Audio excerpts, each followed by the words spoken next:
When I was younger, I lived with my father and his mother. I was the only child, a girl at that, and my father was very protective of me. My grandmother, on the other hand, hated me. At first, she would just yell at me and shove me around when Dad was at work. But it escalated. Quickly after he started working longer hours to make ends meet.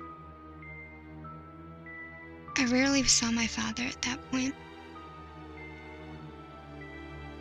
For 4 years, she did things that I can't even bring myself to think about. Not even enough to share it. For those 4 years, I prayed and I prayed for release. I prayed that I prayed and wished for her to die. To God or whoever would listen. My dad probably would have believed me if I'd had a chance to tell him. But she'd make me feel as though I were an abomination over the years.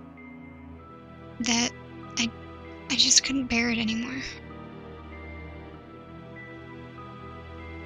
After she killed my kitten and made me bury it. At the age of 13, I attempted suicide by hanging myself in my closet. Apparently, I didn't know what the heck I was doing. And the bar in the closet that I had tied myself to fell on my head and knocked me out. I pulled myself up and headed to sneak into the bathroom without the monster to catch me and give me another beating. As I left my bedroom, I caught a whiff of something very, very rancid. Like vomit, burning flesh, and blood. I knew all of these smells fairly well, considering what my grandma had done to me. And I thought for a moment that it might have been my imagination. Or her making something disgusting for me to eat.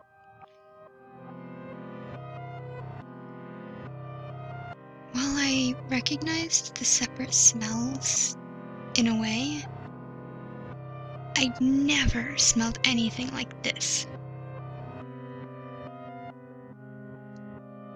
As I got closer and closer to the stairs overlooking the living room, which was right across from the bathroom,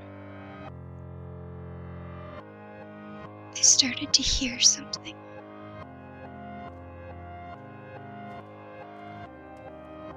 Faintly at first,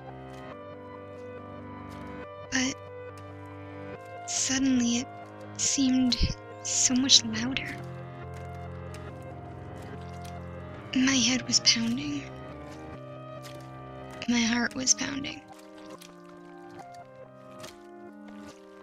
And all I could hear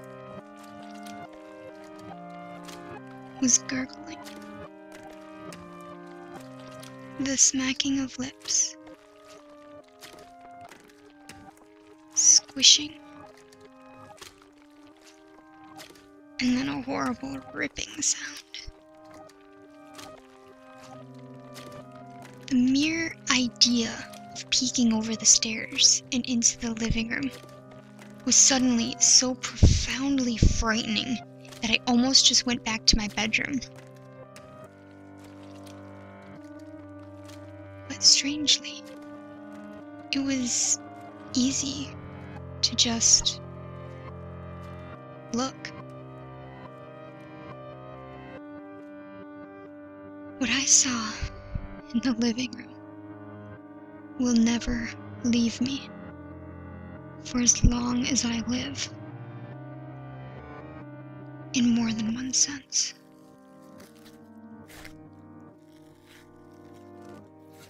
My grandma was lying on the ground. There was someone wearing black kneeling over her. They were both covered in blood. The person's head was moving rhythmically over its hands, which held what I then realized was an organ from her body. The person didn't look up, and I was too scared to make a sound. There was so much blood.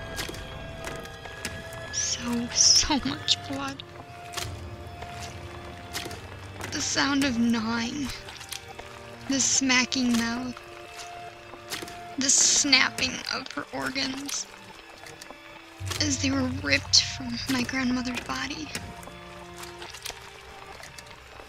The brutally grotesque sight of her chest cavity having been torn open, of her body being consumed little by little, filled me with such terror that I had never known before. I didn't know what to do. It ate her body, slowly, seeming to enjoy every bite that it had taken. Its body swaying and moving so unnaturally that I couldn't even think that it was human. I couldn't stop watching. I couldn't run away. The sheer terror of it choked the screams that I would have let out. It stopped, and I stopped breathing. It looked up at me after what seemed like an eternity, releasing the contents of its mouth. Gory pieces of blood covered most of its face. What I could see of the face, it seemed to be male and very pale in patches. Where eyes were supposed to be were black pits. Pits that seemed to dilate, expand, and retract. He had no lips, but his mouth twitched, like some kind of hologram going in and out. Slowly smile. The smile expanding beyond normal human ability. I lost my dinner and then fainted.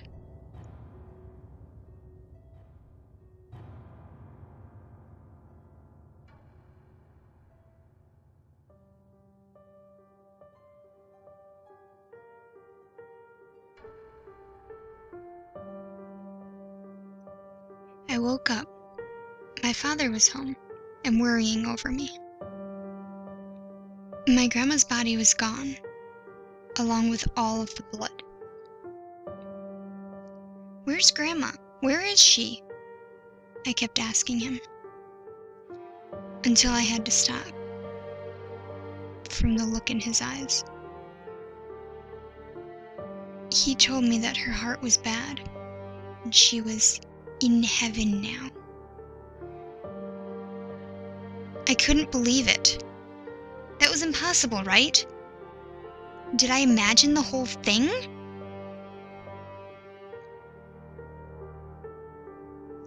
At her funeral, on the way to her burial site, I saw the man again. He looked more human, but I knew it was him. I remembered that smile. That day, I smiled back. I still have dreams about that man. Sometimes I think I see him in public. Even when I don't see him, I can feel him. There.